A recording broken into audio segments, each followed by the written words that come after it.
Hello guys, welcome to back my vlog and a happy Mother's Day to all mothers. जसले चाहिँ यो मेरो video हेर्नुहुन्छ त्यो बच्चाहरूले पनि आफ्नो आमाहरूलाई चाहिँ मदर्स डे विश गर्नु होला है त। अनि आज चाहिँ मदर्स डे हो अनि मैले चाहिँ मेरो मामको लागि के किनेको छु म हजुरहरूलाई देखाउँछु है त। पर्खिनुहोस् म क्यामेरा सेट गरिहाल्छु फर्स्टबाट। ल भएन भयो यतिको ठिक छ होला है।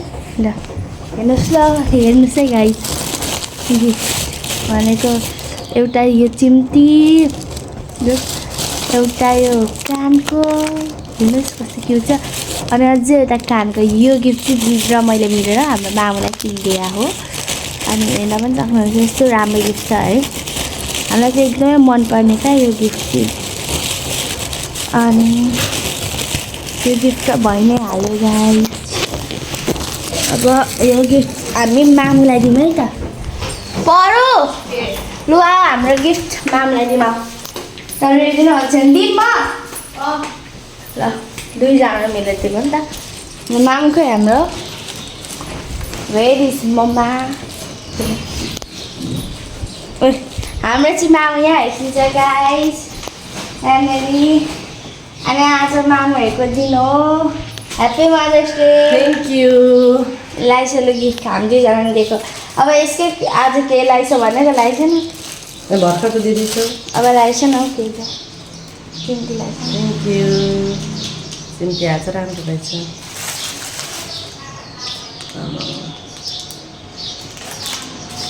अन्त छैन हौ मलाई कस्तो भइरहेछ।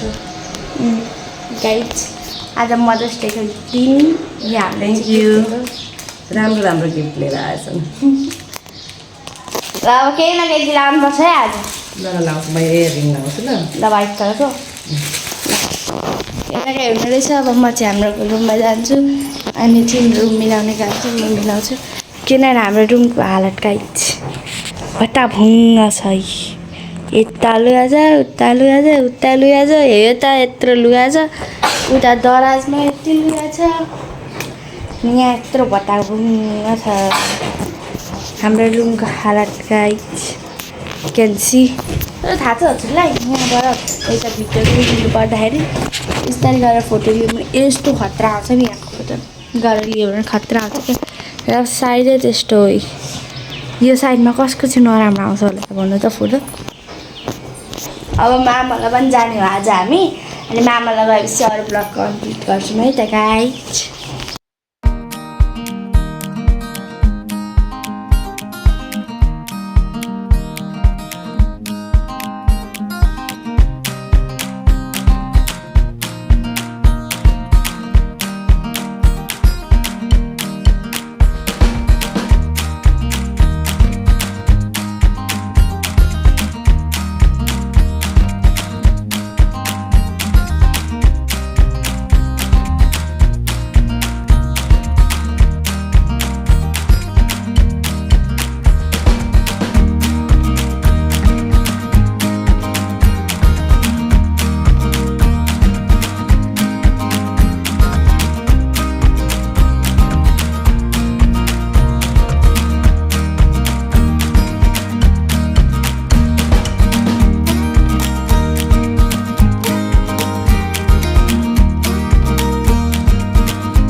हामी चाहिँ गाइस पसल आइसक्ने घर अघिमा घर आइसकेँ।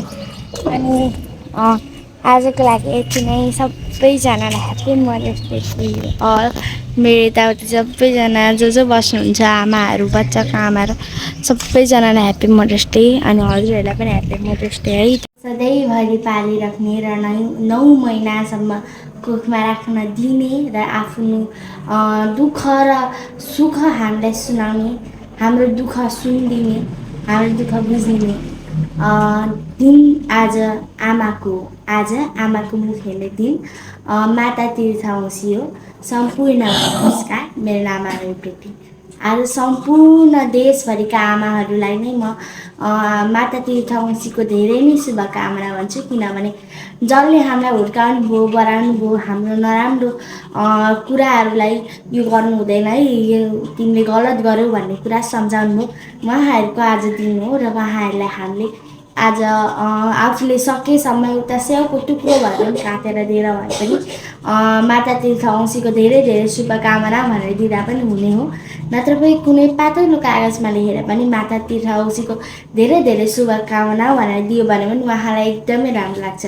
किनभने उहाँहरूले हामीले सानो केही कोरेर दिउँ भने पनि उहाँहरूको लागि त त्यो त अमूल्य धन जस्तै हो। त्यसैले गर्दाखेरि सम्पूर्णले आफ्नो आमालाई माता तीर्थवंशीको धेरै धेरै शुभकामना दिनुहोस् र उहाँहरूलाई सानो उपहार दिन सकेमा उपहार दिनुहोस् है त। धन्यवाद।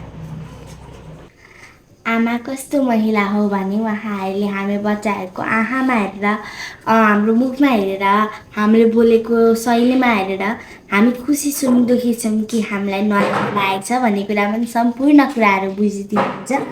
उहाँहरूको यो दिवस एकदमै हाम्रो लागि त वर्षमा एउटा आउने ठुलो दिवस हो नि। किनभने उहाँहरू 365 दिनै काम गरिराख्नुहुन्छ र त्यो दिनबाट एक दिन हामीले उहाँहरूलाई आरामले बस्न दिएर पनि सक्छौँ, बस्न दिएर उहाँहरूलाई रेस्ट गर्न एक दिन चाहिँ र उहाँहरूलाई खुसी पार्न र उपहारहरू दिने पनि दिन माता तीर्थवंशीको हो।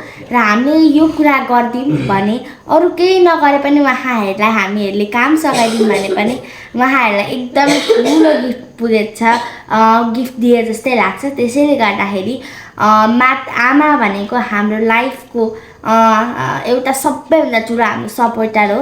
अनि हामीहरू सबैजनाले हाम्रो आमालाई सम्मान गर्नुपर्छ। र अन्त्यमा म के भन्न चाहन्छु भने हाम्रो आमा नै हाम्रो साथी सङ्गी, हाम्रो आमा बाबा र हाम्रो मुटु, हाम्रो ज्यान हो। त्यसैले सबैजनाले आफ्नो आमालाई धेरै नै माया गर्नु है त। धन्यवाद।